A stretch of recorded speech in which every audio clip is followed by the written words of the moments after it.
याकूब के जीवन में ये एक महत्वपूर्ण स्थान है पनूएल। इससे पहले हमने देखा याकूब को बेतेल में, जहां पर याकूब के जीवन में सूर्य अस्त हुआ और स्वप्न में परमेश्वर ने दर्शन देकर उससे बातें की। और याकूब ने जब सूर्य अस्त होने के बाद उसने वहां मन्नत भी मानी। लेकिन यहां आप देख रहे हैं कि याकूब के जीवन में 20 साल बाद सूर्य उदय हुआ, और जब सूर्य उदय हुआ वो अब याकूब नहीं परंतु वो इस्राएल बन गया है। परमेश्वर का चुना हुआ एक जन ही नहीं परंतु अब एक चुनी हुई जाति बन गया है। हमने इससे पहले सुना था, जितना कड़ा प्रशिक्षण, जितना अधिक कष्ट परमेश्वर की ओर से, उतनी ही बड़ी आशीष और उतनी ही बड़ी योजना। और इस बात को हम याकूब के जीवन में देख रहे हैं। धीरज रखें, विश्वास रखें, अपने परमेश्वर पे भरोसा रखें। जिन तकलीफ, जिन परेशानी, जिन कठोर प्रशिक्षण से आपको परमेश्वर गुजार रहा है, आप चलते रहें, चलते रहें।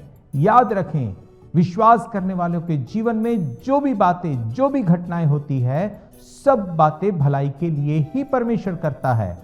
परमेश्वर के भलाई के कामों को, परमेश्वर की भलाई की बातों को आपके जीवन में आने देने के लिए आपको चलते रहना है। जैसे याकूब चलता रहा, ठीक समय पर परमेश्वर आपको इन सारी परेशानियों से बाहर न बल्कि निकालेगा परंतु वो अब्दियत की आशीषों से भी नवाजेगा जो परमेश्वर ने आपके लिए बना कर रखा है। 31 वचन में एक महत्वपूर्ण बात को भी हम देखते हैं, और वो ये कि याकूब अब लंगड़ा कर चल रहा है। इससे पहले एसाव से डरकर वो भाग रहा था, अब वो लंगड़ा कर चल रहा है। याकूब जब परमेश्वर की आशीषों को पाया, जब परमेश्वर के पूरे प्रशिक्षण को पाया, जब परमेश्वर ने उसको तैयार कर दिया, परमेश्वर ने उसकी चाल को बदल दिया। 32 वचन, इस्राएली जो पशुओं की जांग की जोड़ वाले जंघा नस को आज के दिन तक नहीं खाते, इसका कारण यही है कि उस पुरुष ने याकूब की जांग की जोड़ में जंघा नस को छुआ था। इस्राएली उस जंघा नस को आज भी नहीं खाते हैं, और वो याद करते हैं कैसे परमेश्वर ने हमारे बुजुर्ग के जांग की नस को छुआ था और वो लंगड़ाकर चलने लगा था, उसकी चाल को बदल दिया था। और वो इस बात को याद करते हैं कि हमारा बुजुर्ग याकूब इस्राएल बन गया था। वो याद करते हैं कि परमेश्वर ने उन्हें चुना हुआ है और वो परमेश्वर की चुनी हुई प्रजा है।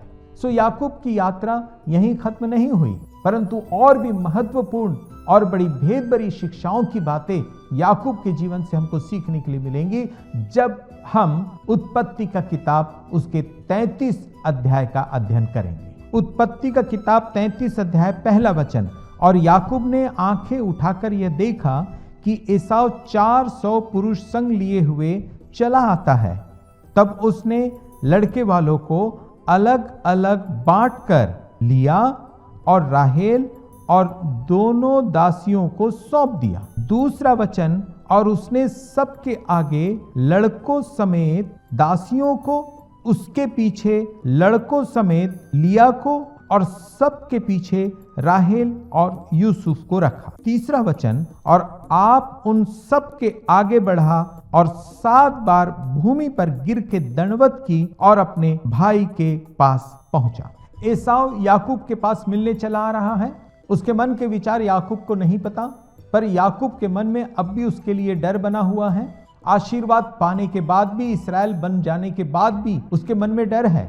और सबसे बड़ा खतरा इस बात का है कि वो भाग नहीं सकता क्योंकि वो लंगड़ा रहा है। उसकी चाल बदल गई, पर यहां फिर भी वो एक अजीब बात करता है, और वो बात ये कि पहले दासियों के लड़कों को, दासियों को, और उसके बाद लिया और उसके बच्चों को, और अंत में राहेल और यूसुफ को रखता है कि अगर एसाव मारना भी शुरू करे तो राहेल यूसुफ को लेकर पीछे से पीछे ही भाग जाए। वो ऐसा इसलिए क्योंकि याकूब राहेल और यूसुफ से सबसे अधिक प्यार कर, और जैसे एसाव को देखता है, देखते ही उसने एसाव को नजर आने के लिए भूमि पर गिरकर 7 बार दंडवत किया। दंडवत करने का अर्थ उसने अपनी गलतियों को कबूल किया। दंडवत करने का अर्थ उसने अपने भाई के सामने अपने आप को नम्र बनाया। ये बात देखकर एसाव का मन बदल जाएगा, ऐसे विचार के साथ याकूब ने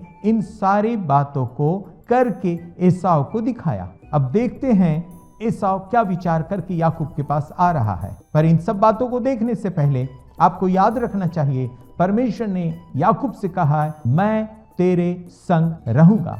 चौथा वचन, तब एसाव उससे भेंट करने को दौड़ा और उसको हृदय से लगाकर गले से लिपटकर चूमा, फिर वे दोनों रो पड़े। यहाँ क्या हो रहा है? याकूब ने जिन बातों का विचार करके अपने मन में डर और भय एसाव के प्रति बनाकर रखा हुआ था, उसमें से कोई बात नहीं हुई।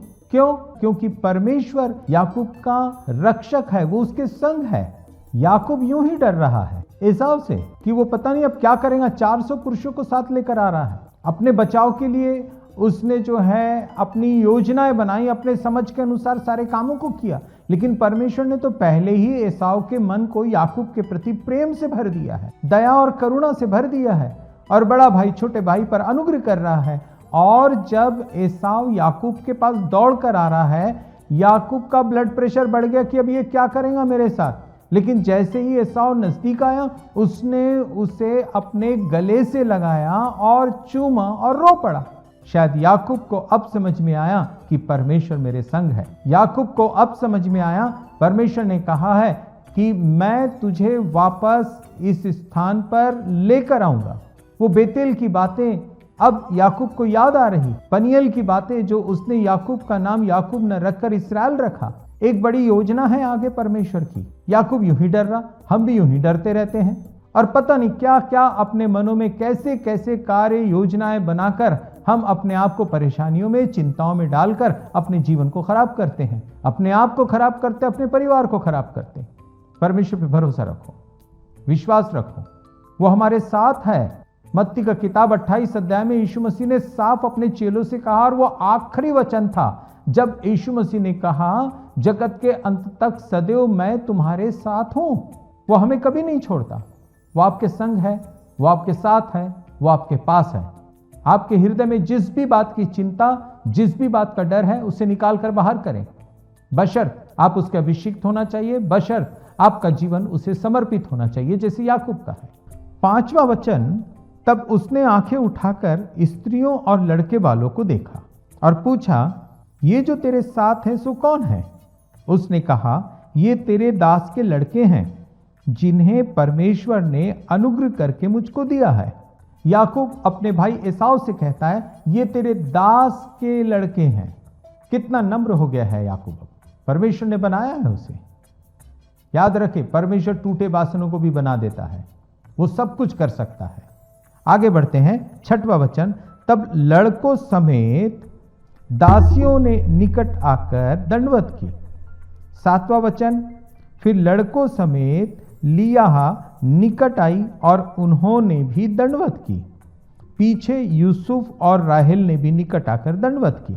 8वां वचन, तब उसने पूछा, तेरा यह बड़ा दल जो मुझको मिला, उसका क्या प्रयोजन है? उसने कहा, यह कि मेरे प्रभु की अनुग्रह की दृष्टि मुझ पर हो। 9, एसाव ने कहा, हे मेरे भाई, मेरे पास तो बहुत, जो कुछ तेरा है सो तेरा ही रहे। क्या आश्चर्य की बात, याकूब अपने बचाव के लिए भेंट दे रहा है, एसाव कहता मेरे पास बहुत है, तेरा तेरे पास ही रहे।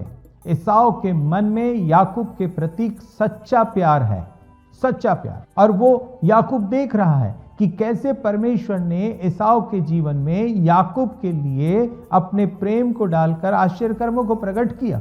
ऐसे ही याकूब के जीवन से और भी बड़ी बड़ी बातों को हम देखेंगे। याकूब के संतानों के जीवन से बड़ी बड़ी शिक्षा की बातों को हम लोग सीखेंगे।